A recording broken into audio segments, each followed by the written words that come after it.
Alors, si on te rencontre ce soir, c'est parce que, bon, le mois dernier, on a vu Barbara à Belle, et elle est considérée, à raison d'ailleurs, je crois, comme une des auteurs de polar qui marquent, en tout cas. Elle était au boulevard du Polar, toi aussi, ainsi que Nadine, mon fils, et elle m'a dit, tu dois absolument voir Patrick Delperdange. Je la remercie.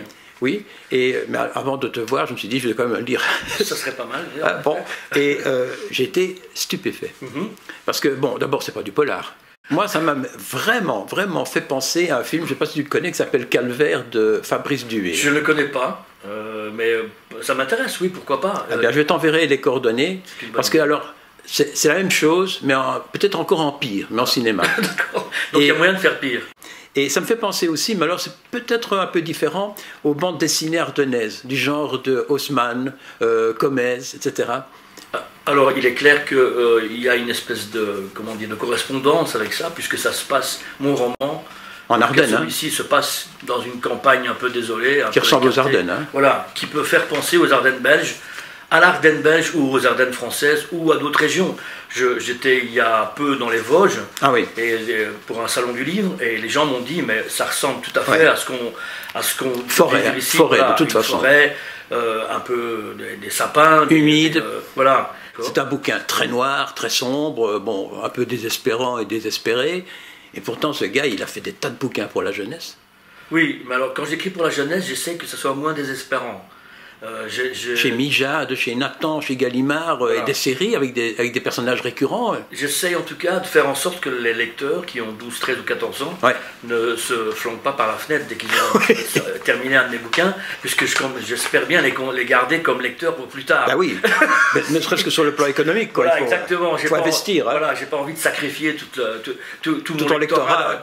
J'ai un peu regardé sur Wiki, etc., tout ce qu'on dit à ton propos. Je me suis rendu compte, tu es un vrai professionnel de l'écriture, tu ne vis que de ça. Voilà. Tu sors un bouquin tous les ans depuis 85. Plus que ça. Plus que ça. Oui. J'espère, oui. Mais donc j'ai publié 45 ou 50 bouquins depuis 30 ans.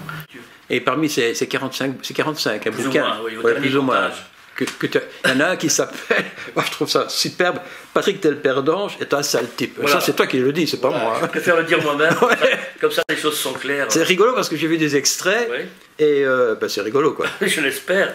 Donc je me suis inventé, enfin on ne sait pas très bien, c'est justement j'ai joué sur l'équivoque.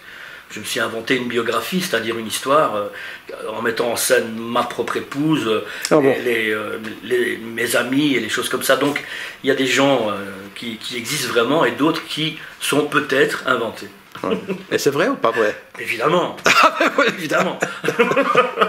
Alors je me suis posé la question, je me suis dit, quel effet est-ce que ça fait d'avoir un jour le prix Rossel? Bon, tu vas me dire ça date.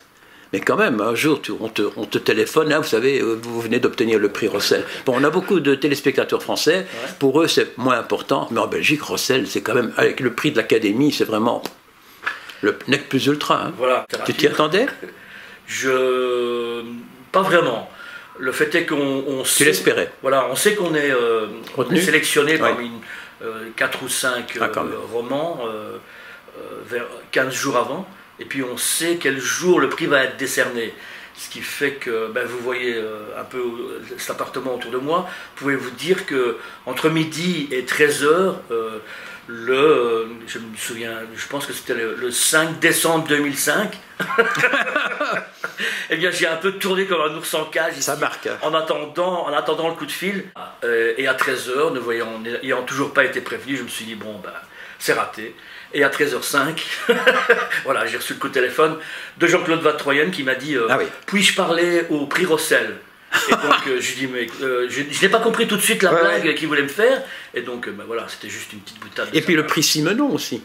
Bien avant, beaucoup. Ah, bien avant. Bien avant ça. Pour Monk, c'était aussi un prix pour le polar, ça. Voilà, c'était un prix organisé par le Centre Simenon à Liège, qui s'était rendu compte qu'ils avaient obtenu. Ils avaient obtenu tout un fonds de la part de Simenon lui-même qui avait légué tous ces papiers. Et dans ces papiers, en les dépouillant, ils ont trouvé une enveloppe jaune. Parce qu'il faut savoir que Simenon était fétichiste et il prenait des notes sur une enveloppe jaune, de couleur jaune.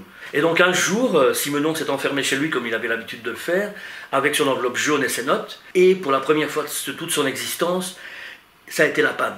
la panne sèche, il n'y a rien qui est venu. Ah bon? Mais Simenon, donc, en plus d'être fétichiste, était plus ou moins radical. Ouais, il avait beaucoup de choses. Il a décidé d'arrêter d'écrire de la fiction à partir de là. Et donc le centre Simenon s'est retrouvé avec cette enveloppe qui n'avait pas été utilisée. Ils en ont fait des copies, des facsimilés, et donc il fallait donc écrire un roman à partir des notes qu'il avait prises, sans faire un pastiche de Simenon, ouais. Sans vouloir se Ah bon, c'est aussi spécialisé, aussi pointu que ça alors? Il fallait écrire un roman à partir des notes. Il y a donc 180 personnes qui ont participé au concours, et j'ai donc 179,5 depuis lors qui considèrent que c'est tous eux qui auraient dû avoir ce prix, et pas moi. Et que toi tu es très mauvais, que, voilà. Ou que tu es intervenu, Dieu sait comment, par la franc-maçonnerie. Je ne sais pas par quel biais. En tout cas, j'ai encore rencontré dernièrement quelqu'un qui m'a dit « Si je ne suis pas devenu écrivain, c'est à cause de vous. » Une dernière question. Qu'est-ce que tu penses de manière très globale, parce que bon, de la littérature belge actuelle? Alors, une sale question, ça. Ouais, mais moi j'ai publié en France, j'ai publié en Belgique. Il est clair qu'on se rend compte, quand on publie en Belgique, que vos bouquins sont moins diffusés, on en parle moins.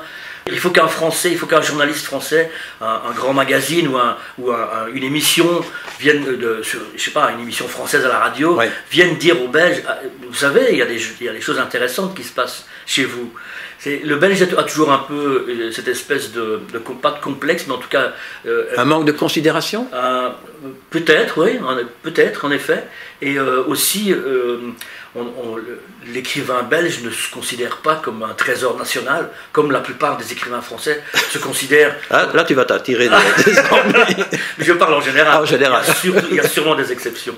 Est-ce que tu ne trouves pas que ton bouquin, justement, comme tu dis, peut-être moins séduisant et peut-être profondément original, et un bouquin très original peut tout d'un coup être aussi intéressant qu'un roman policier en plus? Je l'espère, sinon j'arrêterai de travailler.